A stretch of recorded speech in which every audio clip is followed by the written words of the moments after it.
Alright, so I know this news is kind of old. In fact, tomorrow it will have been a week since the incident.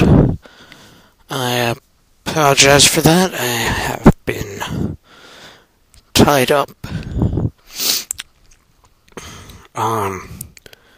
I'm sure by now most of you are aware of the incident in Long Island last Friday.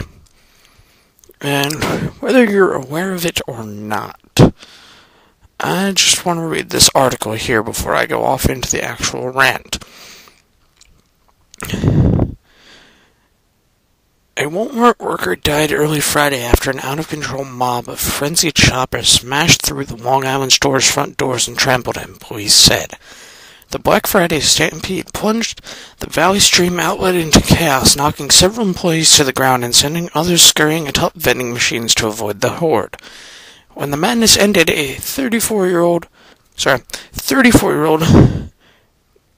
Jidimita, I don't know how to pronounce this given name, I apologize, I can try.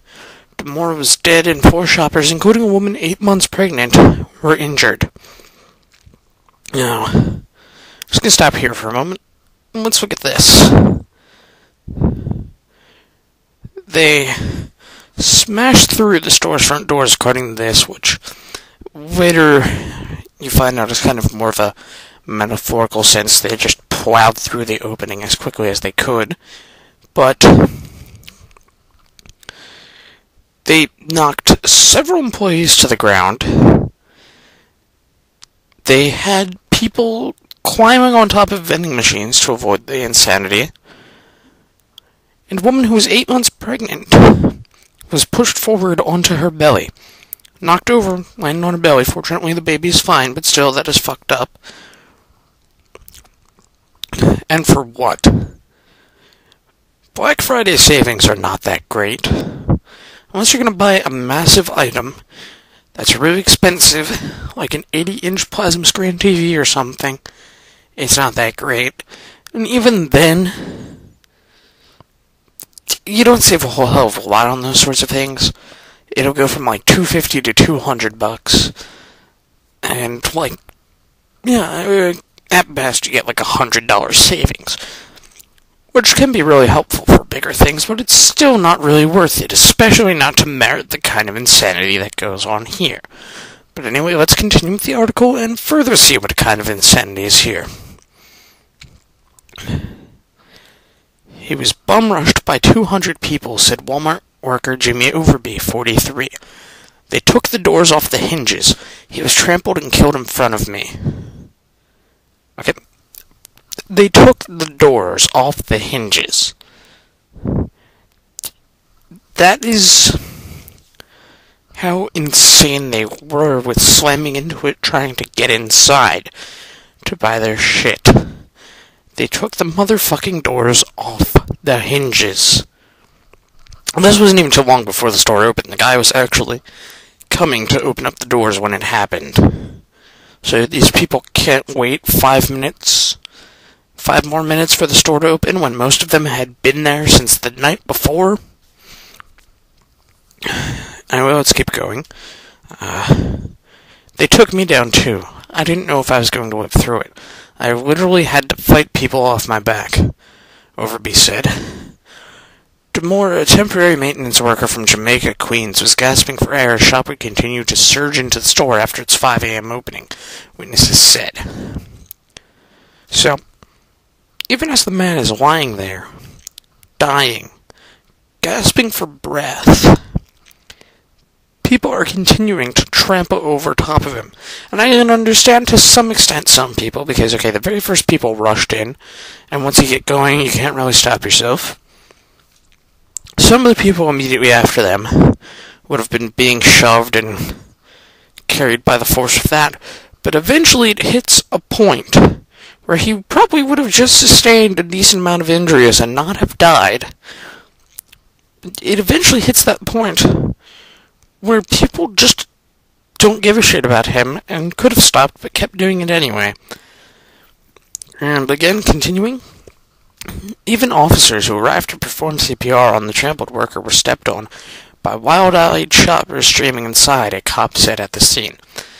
So paramedics, police officers, whatever these people were, most likely police officers from the way it's phrased, arrived to perform CPR, and as they knelt down to try to resuscitate him, they too were trampled by this frenzied horde of people trying to save $20 on a big screen.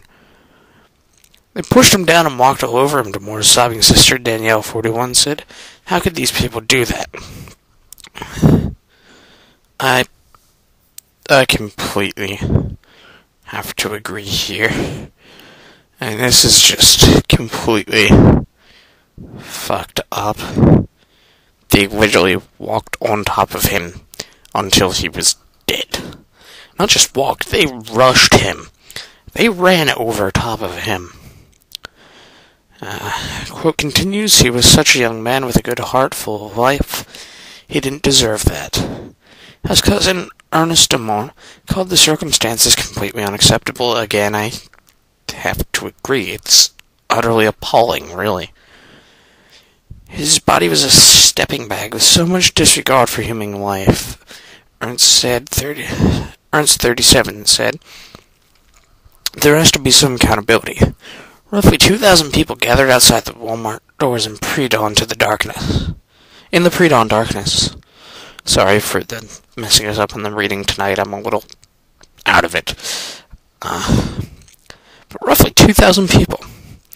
And while I severely doubt every one of them rushed this guy, I'm banking at least half of them. At least 1,000. More than likely, a lot nearer to the 2,000 did rush him. And this is where it gets really fucked up. Roughly 2,000 people gathered outside the Walmart stores in the pre-dawn darkness, chanting, push the doors in. The crowd pressed against the glass as the clock ticked down to the 5 a.m. opening. So, these 2,000 people are pretty much slamming themselves against the glass, trying to get the doors to collapse so they can go shopping, even though it's so close to the 5 a.m. opening.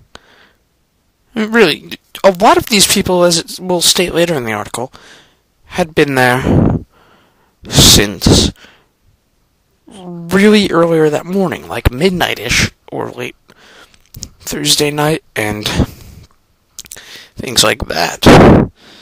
And it is just... It's sickening. These people were trying to bash the doors in so they could get their shopping done with already. Which really...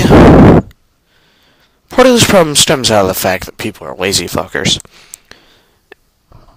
Number one, why would you go shopping on Black Friday? To save a few dollars? You should know it's going to be mobbed and insane, and you're probably not going to get what you want to get anyway because everyone's already scalped it by opening. And on top of that, the savings, again, are not that great, and it's just people being lazy and cramming in their Christmas shopping now, really is what it is. Sensing catastrophe, nervous employees formed a human chain inside the entrance to slow down the mass of shoppers. It didn't work. Well, quite clearly it didn't work if a man's dead. The mob barreled in and overwhelmed workers. They were jumping over the barricades and breaking down the doors, said Pat Alexander, 53, of Crown Heights, Brooklyn. Everyone was screaming. You just had to keep walking on your toes to keep from falling over. So basically what this guy is saying is the ground was shaking with the force of these people rushing the store. After the throng toppled Demore, his fellow employees had to fight through the crowd to help him, police said. Witness Kimberly Krug said shoppers acted like savages when they were saying they had to leave. Oh, and this is another fucked up part. Almost as fucked up, if not more, than breaking down the door. When they were saying they had to leave, that an employee got killed, people were yelling, I've been online